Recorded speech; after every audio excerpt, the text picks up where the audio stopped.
We term some little pain, and people understand that. But long term, the United States has been ripped off by virtually every country in the world. We have deficits with almost every country. Not every country, but almost. And we're going to change it. It's been unfair. Little pain. This might mean a $12 omelet. Begins when the clock strikes midnight, with the Wall Street Journal identified as, quote, the dumbest trade war in history. We are officially in wag the dog territory, folks. A 25% tariff on nearly all goods coming into the U.S. from Canada, an additional 10% on all Chinese imports. Earlier today, Donald Trump said the U.S. and Mexico reached an agreement to delay the promised tariffs on goods from Mexico. A 1-month delay in exchange for increased security at the border. But still, and yet, the American people who told us that the cost of food and groceries were the most important issue by a mile in their selection of Donald Trump over Kamala Harris in the November election, they stand to pay a fortune, more than $1,000 extra on items, on groceries, items like avocados, tomatoes, strawberries, beer, tequila. And who doesn't need tequila these days? Maple syrup, cars, trucks, gas, consumer electronics, phones, iPads, all that stuff. Lumber, you're doing a renovation or building a new fence, on and on and on, affecting every aspect of an American family's everyday life. Joining our conversation, NBC News White House correspondent Yamiche Alcindor and NBC News senior business correspondent Christine Romans. Christine, why? Well, before the why, I guess the breaking news is that Justin Trudeau from Canada just tweeted that there will be a 30-day pause on those Canadian tariffs. So Mexico got a pause earlier today. So this is sort of how this is going to go. The why is the big mystery. Donald Trump says that the U.S. is taken advantage of. The U.S. is bullied by these much smaller countries like Canada with 37 million people, and that the U.S. can't sell its products all over the world, but we take in everything. So there's just this sense of an aggrieved President Trump. There are certain. Does Canada bully us?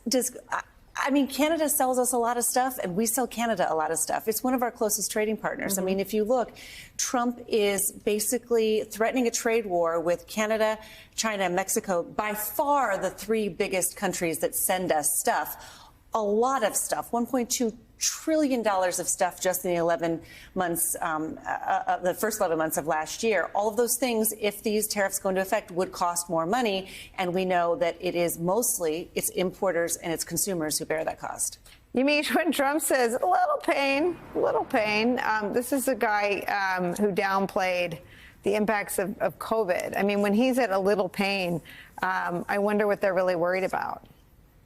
Well, what's really striking, because we all know that President Trump campaigned on this message and this promise of lowering costs for everyday Americans. It's something that I heard over and over again on the campaign trail from voters, whether they were voting for President Trump, frankly, or Vice President Harris. The message was that they were very worried about cost of living. But to hear President Trump say that there may be some pain, but that cost of pain will all be worth it down the line, I think was him trying to hedge and prepare the American people for prices going up on everything from avocados coming from Mexico, beer coming from Mexico, lumber, of course, the people trying to buy new homes or build new homes. So this was going to be something that he knew was going to hit the consumers, much like experts, including, of course, Christine Romans and all her great sources tell us when you talk about tariffs. I think I want to go back, though, to this, what Justin Trudeau just posted online, because I think it is striking to hear now that there's going to be this pause, 30-day pause on tariffs to Canada, much like we heard from Mexico earlier today. And Canada is basically saying it's going to roll out new border security measures, which really does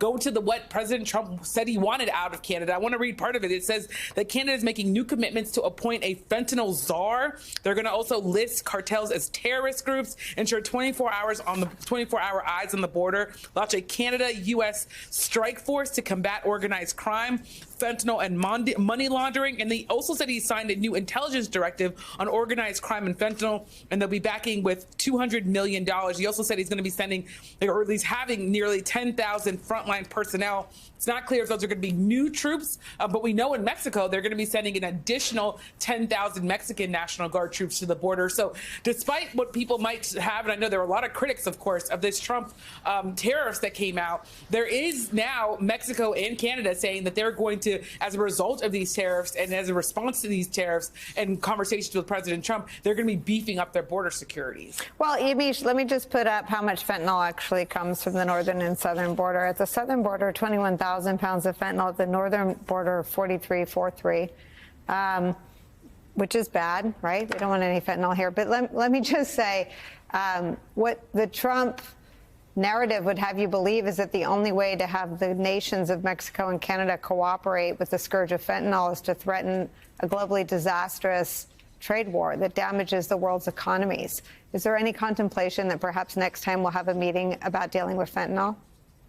Well, it's going to be really interesting to see because President Trump might walk around and really do a victory lap here saying that he got Canada and Mexico to do what he wanted them to do. But we saw with the stock markets, we saw with even Republicans like Senator Chuck Grassley, who was asking for an exemption for his state for some of the items that would have really cost his constituents money. There was panic, real panic happening, including in the Republican Party, if this tariff war were to actually happen and this trade war were to actually happen with our closest allies. Let's remember, Canada and Mexico are our largest trading partners. So there's a real issue there. But President Trump is leaning in on this idea of using tariffs as a diplomatic tool. And as you said, Canada says that they're less than 1% or about 1% of the fentanyl that comes into the United States comes through Canadian borders. But even as they're saying that, saying fentanyl doesn't come through, here's Justin Trudeau saying, well, I'm going to have a new fentanyl czar. So it tells you that maybe some of this is him just wanting to placate President Trump and saying, I'm going to do this. But this is him saying, look, we're going to do what you want, which is have new people, have new resources going to the border with the United States. Nicole. Let me show you Mitch McConnell taking to 60 Minutes to argue, I guess, against Trump doing this. It will drive the cost of everything up. In other words, it'll be paid for by American consumers. I mean, why would you want to get in a fight with your allies over this? I guess, Yamiche, even Mitch McConnell didn't understand the strategy. And I totally appreciate cracking down on fentanyl imports from the northern and southern border. But even Mitch McConnell wasn't in on the threat of a trade war as a pathway to fighting fentanyl. That's right. It was striking to hear former Senate Majority Leader Mitch McConnell, someone who's had a long history leading Republicans. But let's remember, this is no longer really the Republican Party of Mitch McConnell anymore.